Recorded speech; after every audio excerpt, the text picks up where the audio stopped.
किसी भी गलती के लिए कोई जिम्मेदार नहीं है, केवल सिस्टम जिम्मेदार है। सिस्टम का कोई माई बाप नहीं है। हम ट्वीट को डिलीट कराकर या अपनी मीडिया का मुंह दबाकर केवल अपने देश में अपना कंधा ऊंचा कर सकते हैं, लेकिन जब वही बातें जब विदेशी मीडिया में जाती है तो बहुत शर्म लगता है कि जिसे कहा जाता था मुस्कुराइए आप लखनऊ में हैं, उसके शमशान घाट का फोटो अमेरिका के द वाशिंगटन जो न्यूयॉर्क टाइम्स में पूरे फ्रंट लाइन में छापा जाता है। भारत की यह तस्वीर पूरी दुनिया को दिखा दिया गया यहाँ पर, और ये हमारे देश की तरह अखबार नहीं है, इसे वेल प्रतिष्ठित अखबार माना जाता है। यहाँ पे पूरी दुनिया में एक चीज का क्रिटिसाइजम हो रहा है कि भारत अति आत्मविश्वास में चुनाव की रैलियों में त्योहारों में जो बिना नियम का पालन किए हुए जो धड़ल्ले से नियम कानून की धज्जियां उड़ाई गई, उसी का नतीजा है ये जो सेकेंड वेव आई है सुनामी की तरह। देखिए ये सेकेंड वेव आई जरूर तेज है, अब काम की बात करते हैं, ये सेकेंड वेव जाएगी भी बहुत तेज, लेकिन आपको 15 से 20 मई याद रखिएगा, ये डेट बड़ी खतरनाक है। इस बीच आप लोग देखिएगा भारत में पर डे 6 लाख से ज़्यादा मरीज मिलने लगेंगे,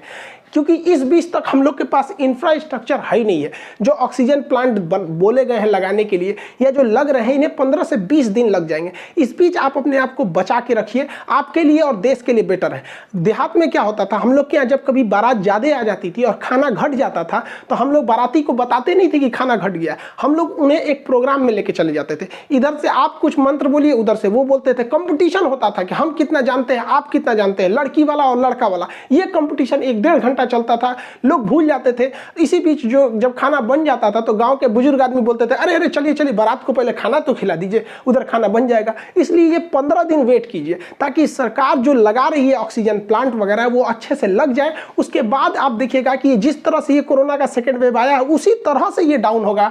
20 मई के बाद ये तेजी से डाउन होने लगेगा। फर्स्ट वेव की तरह धीरे धीरे डाउन नहीं होगा, ये अचानक डाउन होगा। कोरोना को कंट्रोल करने के लिए सबसे जरूरी है तो वैक्सीनेशन। 1 मई से सबको वैक्सीनेशन लगना चालू हो जाएगा, लेकिन इस वैक्सीन की समस्या यह है कि हर गली मोहल्ले तक पहुंचाने की समस्या है, ट्रांसपोर्टेशन के लिए, क्योंकि ये जो किट है इस किट में कैसे ले जाया जाए। तो भाई साहब एक बात नहीं समझ में आता है, जितने पैरामेडिकल स्टाफ है इन्हें मोहल्ले तक में डिस्ट्रीब्यूट कीजिए, और आपको वैक्सीन इन्हें पहुंचाने की जरूरत नहीं है। भारत सरकार को चाहिए कि जितने शहर है, हर शहर में आइसक्रीम की छोटी छोटी फैक्ट्री लगी रहती है जहाँ आइसक्रीम बनता है, वहाँ आइसक्रीम वालों को कॉन्टेक्ट करें, वहाँ एक अधिकारी बैठाए भारत सरकार और उस आइसक्रीम वाले को पूरी वैक्सीन दे दे और उन्हें बताए कि भाई जो तुम्हारा ये बर्फ वाला ठेला होता है ना, इसमें भी उतने टेम्परेचर होता है जितना टेम्परेचर चाहिए आपके ये वैक्सीन को। इनको कहिए ये गली मोहल्ले तक पहुंचा देंगे। जिस तरह से मोहल्ले मोहल्ले में पोलियो ड्रॉप पिलाया गया ना, ये आइसक्रीम वाले चाहे ना तो मोहल्ले मोहल्ले घर घर जाके वैक्सीनेशन का काम कर सकते हैं। इनके साथ बस नर्स लगा दीजिए, एक मोहल्ले में एक नर्स रहेगी, ये आइसक्रीम लगाएगा, इसमें पास वो होता है भोंपू पोपू पोपू बोलते रहता है, सब लोग आके लगवाइए लेंगे यहाँ पर।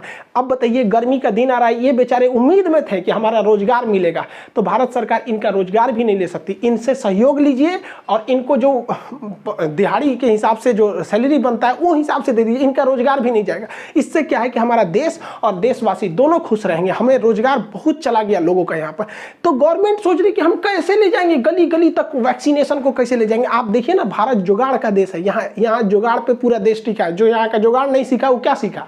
जब तक दवाई नहीं तब तक ढिलाई नहीं। अपने हाथों को बार बार अच्छे से धोते रहिए।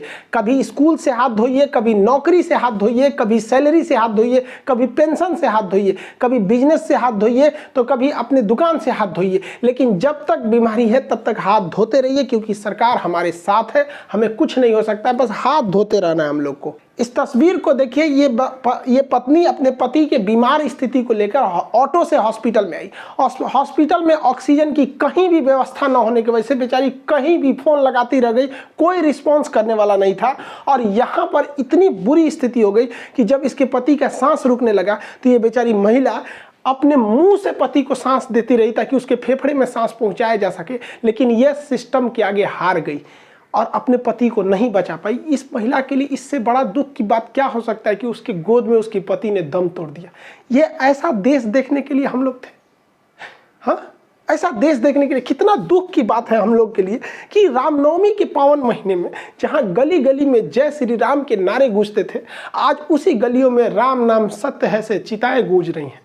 रमजान के मुकद्दस महीने में जब लोग खरीदारी करने ईद की खुशियों से निकलते थे, आज वही लोग ईद के कपड़े नहीं बल्कि कफन खरीदने के लिए निकल रहे हैं। हम सब बहुत लड़ा करते थे हिंदू मुस्लिम के लिए, आज न हिंदू खतरे में है न मुसलमान खतरे में, ये दोनों खतरे के बाहर आ गए हैं। लेकिन अफसोस की बात है ये दोनों सांस नहीं ले पा रहे हैं। गुजर रही है ज़िंदगी एक ऐसे मुकाम से, अपने ही दूर हो रहे हैं जरा सी जुकाम से।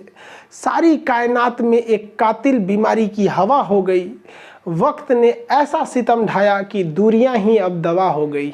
आप सभी से हाथ जोड़कर निवेदन है कि केवल 15 से 20 मई तक अपने आप को बचा के रखिए। उसके बाद ये सेकेंड वेव धीरे धीरे डिक्लाइन होगा और फिर से भारत वैसे ही मुस्कुराएगा।